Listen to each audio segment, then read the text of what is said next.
11.3. Back to the bouncing ball.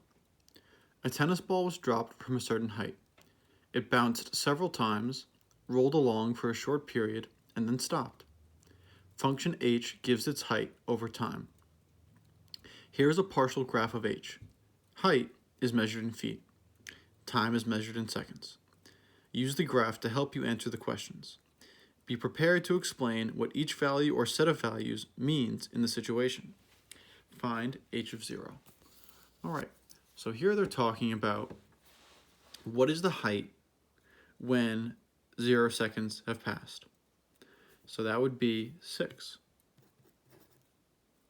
Or really 6, 6 feet, right? Talking about the height.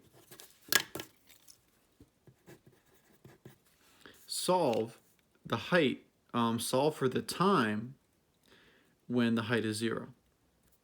Well, this is sort of difficult. Not difficult, but there are several solutions, right?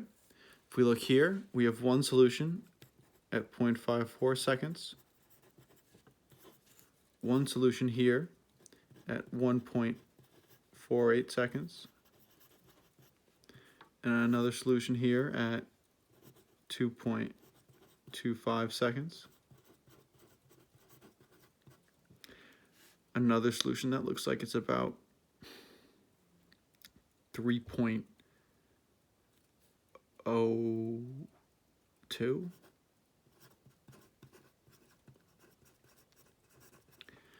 And then another point here, that looks like it's about 3.78 seconds.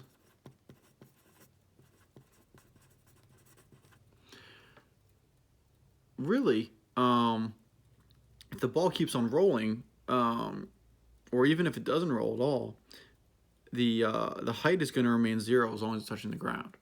So we could say, until the end of time, really, 3.79, 3.799999, there's infinite possible solutions here. So I can't obviously list all those, so I'll just list the ones that are made very obvious as x-intercepts.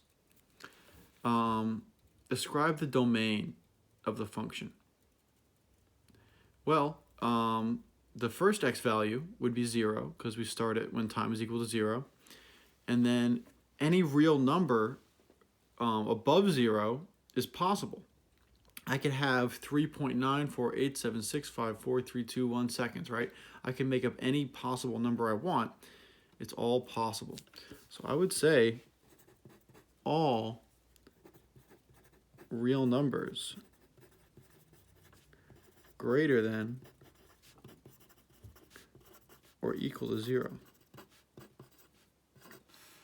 I'm going to show you, this is another form of that set notation I talked about earlier. This is, again, not something you would really see on the Regents, but I think it's important, especially if you plan on taking math in college. So again, we use the bracket notation. We're talking about the domain. Actually, let me move this up here where I have more space. This is number 3. All right, so we're talking about domain. We often use the letter D. And then we use these squiggly brackets, braces. That was the best one I've done in a while.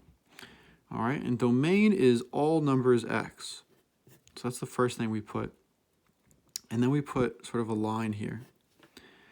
All right, and x is going to belong to, this is the Greek letter epsilon, x belongs to all rational numbers that are greater than or equal to 0. Now that is very, very intimidating. I do not expect everyone to be able to write out something like this ever. But I would feel like I was putting you a disservice if I did not show you what you might see later on in college. Actually, I made a mistake. We really wouldn't actually put this here. That's something a little different. All right. We just say the domain is all values x, which are real numbers greater than or equal to 0. All right, number 4. I'll put that down here. I got more space. Describe all range of this function. Describe the range of this function. Well, that's a little bit easier because we can see that the range does not go above 6. And it certainly does not go below 0. It's not going to go below ground, this tennis ball, when it's bouncing. Now the range of this function is going to be very similar to how we did before, where we write range, and then I can use my brackets. So the lowest point it gets to is 0, and the highest point is 6. So in this notation, it's implied that it's all real numbers between 0 and 6. You could also write it like this.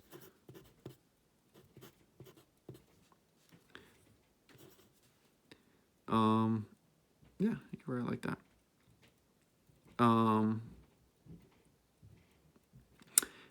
Yeah, that's it. And another way we could write it in the set notation, if we were to write R with our brackets, we would say the range is all values Y, and then on the other side we would put our inequality. Well, actually, I think we put a little bit differently.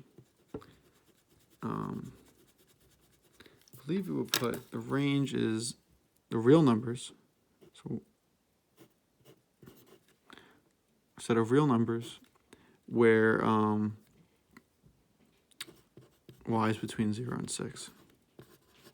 And again, that is far above the scope of this class. I don't really expect anyone to be using that, but that is definitely a valid method to express the range of this function. All right, so are you ready for more? In function h, the input was time in seconds, and the output was height in feet. Think about some other quantities that could be inputs or outputs in this situation. So really what I'd like you to do here is take a second and think, not just use my example, because this really should be sort of something that you come up with. All right? But I will show you an example that I would use. All right. Describe a function whose domain includes only integers.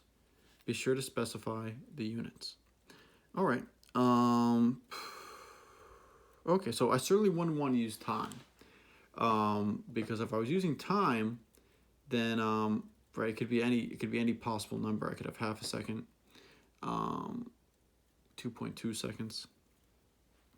So I got to think about something that can only be an integer. And remember, integers are positive and negative whole numbers. So what could be something where I have positive and negative whole numbers? I'm trying to think of something where you could gain points and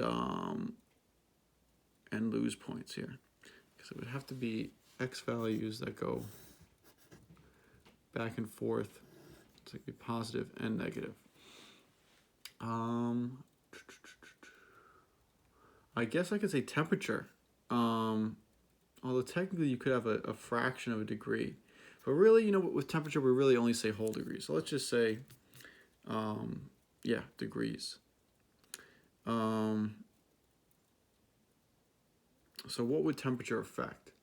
Temperature could affect the likelihood of someone going outside, you could say. Right, if I have -3 degrees, you're not very likely to go outside. So you could say a function where x is equal to the temperature in Fahrenheit, or Celsius would probably be better, because Celsius is more likely to be negative than Fahrenheit.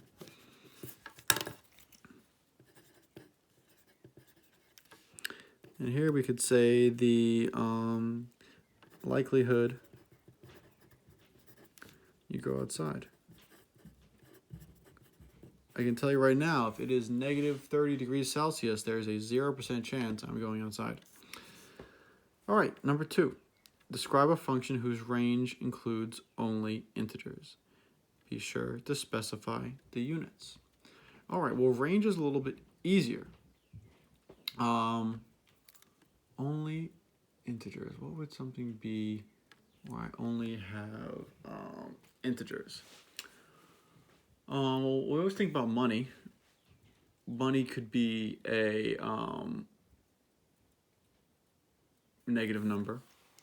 So I could say maybe pennies are the smallest type of money. So I'm going to say y is going to be number of pennies won gambling, right? Because that's something where you can lose or gain money. And x, what could affect whether or not I win pennies? I guess x could be my luck. I don't know how you measure that. I say that's not very good. You can't really measure luck with numbers. What would be a good way? What's a game that we all know how to play? What would the x be? Number of pennies won. What could affect that?